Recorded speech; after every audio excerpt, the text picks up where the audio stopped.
Welcome to SV. இந்த வீடியோவில் நம்ம என்ன பார்க்க போகிறோன்னா, கோல்டு இடிஎஃப்னா என்ன, ஒரு கோல்டு இடிஎஃப் எப்படி ஒர்க் ஆகுதுன்றதை பற்றி தான் இந்த வீடியோவில் நம்ம டீட்டெயில்டாக பார்க்க போகிறோம். Let's get started. ஃபஸ்ட் நம்ம கோல்டு இடிஎஃப்னா என்னென்னு பார்க்குறதுக்கு முன்னாடி இடிஎஃப்னால் நம்ம என்னென்னு தெரிஞ்சுக்கணும். இப்போ இடிஎஃப்னா என்னென்னு பார்த்தீங்கன்னா எக்ஸ்சேஞ்சர் ட்ரேடட் ஃபண்ட். இந்த கோல்டு இடிஎஃப் என்ன பண்ணுவாங்கன்னா இங்கே கோல்டோட ப்ரைஸ் டெய்லி மாறிக்கிட்டே இருக்கும்.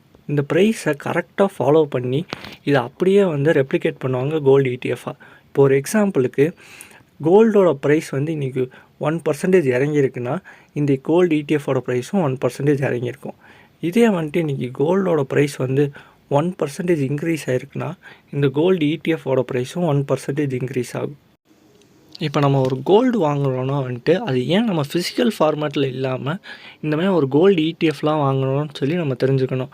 இப்போ ஒரு கோல்டை நம்ம ஃபிசிக்கல் ஃபார்மேட்டில் வாங்குகிறோன்னா இப்போ இந்த கோல்டை வாங்கும் போது நமக்கு நிறைய சார்ஜஸ் லைக் மேக்கிங் சார்ஜஸ், அப்புறம் வேஸ்டேஜஸ், அப்புறமேட்டு டேக்ஸ், இந்த மாதிரி விஷயங்கள்லாம் இருக்கும். இப்போது இதே நம்ம இந்த வாங்கின கோல்டை விற்கிறோனாலுமே இதில் நிறைய பிரச்சனைகள் இருக்குது.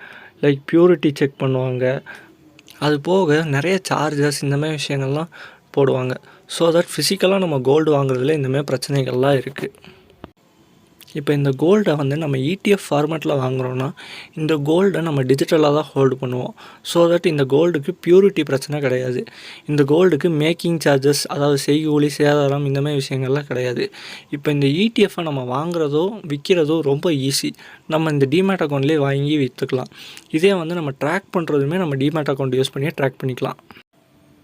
இதே இந்த கோல்டு இடிஎஃப்பை நீங்கள் விற்கணும்னு முடிவு பண்ணிட்டீங்கன்னா கூட இந்த கோல்டு இடிஎஃப்பை ஒரு ஃபேர் வேல்யூவில் உங்களால் விற்க முடியும். எந்த ஒரு செய்கூலி, சேதாரம், இந்த மாதிரி விஷயங்கள்லாம் இல்லாமல் உங்களால் விற்க முடியும்.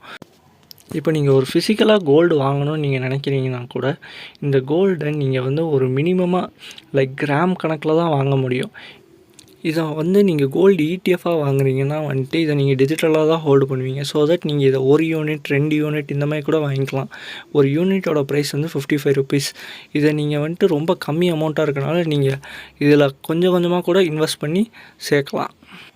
இப்போ அடுத்ததான் இந்த கோல்டு இடிஎஃப் எப்படி ஒர்க் ஆகுதுன்னு பார்ப்போம். இந்த கோல்டு இடிஎஃப்பை நீங்கள் வாங்கணுன்னா உங்களுக்கு தேவைப்படுற ஒரு விஷயம் எதுன்னு பார்த்தீங்கன்னா டிமேட் அக்கௌண்ட். இந்த டிமேட் அக்கௌண்ட் மூலியமாக இந்த அசட் மேனேஜ்மெண்ட் கம்பெனிக்கிட்டேருந்து நீங்கள் வாங்குவீங்க.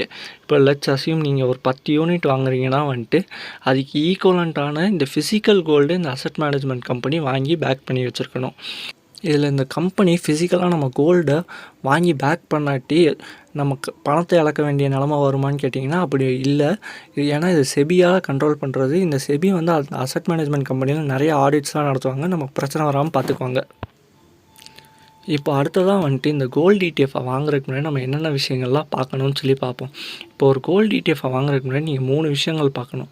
அதில் ஃபஸ்ட்டு விஷயம் அசட் அண்டர் மேனேஜ்மெண்ட். இந்த அசட் அண்டர் மேனேஜ்மெண்ட் என்னென்னு பார்த்தீங்கன்னா அந்த கம்பெனியோட கிளைண்ட் பேஸ். இப்போ இந்த கிளைண்ட் பேஸ் ஜாஸ்தியாக இருந்தால் தான் ஒரு கம்பெனிக்கு நல்லது.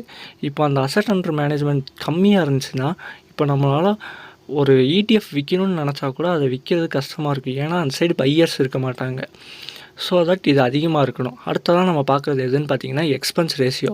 இது மற்ற கம்பெனிஸோட கம்பேர் பண்ணி பார்க்கணும். எக்ஸ்பென்ஸ் ரேஷியோ எந்த இது கம்மியாக இருக்கோ அதில் தான் நம்ம இன்வெஸ்ட் பண்ணணும். அப்புறமேட்டு ட்ராக்கிங் எரர்ன்றது ஒரு பெஞ்ச் மார்க்கோட கம்பேர் பண்ணும்போது ட்ராக்கிங் எரர் கொஞ்சம் இருக்கத்தான் செய்யும். இது எந்த கம்பெனியில் கம்மியாக இருக்கோ அந்த கம்பெனியை சூஸ் பண்ணி இன்வெஸ்ட் பண்ணுறதுன்றது தான் நல்லது. அடுத்ததாக இதை ஒரு எக்ஸாம்பிளோடு பார்ப்போம். இந்த எக்ஸாம்பிள் என்னன்னு பார்த்தீங்கன்னா ஐசிஐசிஐ ப்ரூடென்ஷியல் கோல்டு இடிஎஃப் எடுத்திருக்கோம். இப்போ இதில் கீழே பார்த்தீங்கன்னா இதில் நிறைய டீட்டெயில்ஸ்லாம் கொடுத்துருப்பாங்க. Like AUM, asset under management, அப்புறமேட்டு எக்ஸ்பென்ஸ் ரேஷியோ, அப்புறம் லிக்விடிட்டி, அப்புறம் கடைசியாக ட்ராக்கிங் எரர். இந்த டீட்டெயில்ஸ்லாம் வச்சு நீங்கள் இதை மற்ற அசட் மேனேஜ்மெண்ட் கம்பெனியோடு நீங்கள் கம்பேர் பண்ணி பார்த்து இதில் எது உங்களுக்கு பெஸ்ட்டாக தோணுதோ அந்த கம்பெனியில் நீங்கள் இன்வெஸ்ட் பண்ணலாம். இப்போ இந்த சார்ட்டில் இருக்கிறது நிஃப்டி 50 அண்ட் கோல்டு இடிஎஃபோட கம்பேரிசன் தான்.